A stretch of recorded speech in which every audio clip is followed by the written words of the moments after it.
In the last couple of days, Indian academia witnessed two announcements. Mr. Amartya Sen decided to opt out of seeking another term as Chancellor of Nalanda University, and the Governor of Maharashtra decided to ask the Vice Chancellor of Mumbai University to abstain from attending his duties.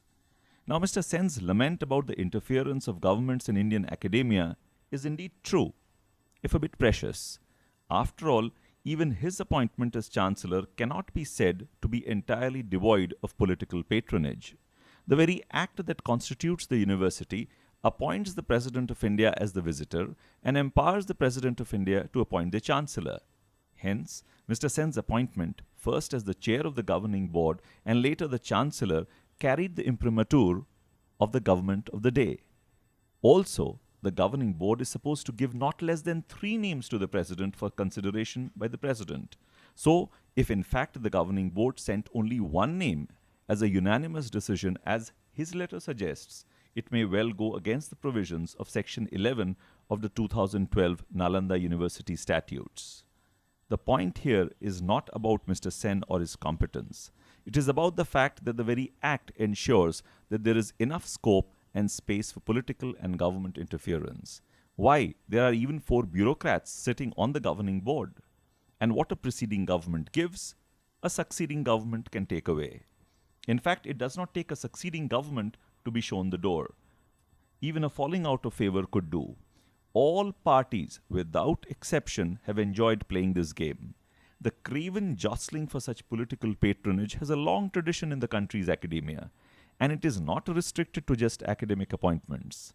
So the point is not about this government seeking to flex its muscle when it comes to academic appointments. From the left to the right, the tradition of genuflection has a long history. Anecdotes, true and apocryphal, abound. There is a story that did the rounds among English literature students in Calcutta in the early 90s. Now, this was a time that saw an exodus of teachers across the city from Calcutta University to Jadavpur University. And the story went that a card-carrying member of the party and senior academic in the English department had assaulted a respected scholar of English literature who had then moved out. Just so we are clear, in those days, there was but one party in Calcutta, and Party Kore or Party Lok was not just armor. It could well be an epaulette earning you a place among the elect. Ask any principal of a Mumbai college how they feel dealing with the higher education department in the Mantralaya or the minister in charge. Their supplicant status is unlikely to have changed for the worse under the present dispensation. So there are no exceptions because our laws allow for interference and we are pretty happy about it. Not long ago, the Delhi University Vice Chancellor was called the UPA's blue-eyed boy and the then minister's protege. It is just that the right and the left do so with certitude, which possibly reflects a general lack of doubt when it comes to matters of belief. So, Mr. Sen, you are right.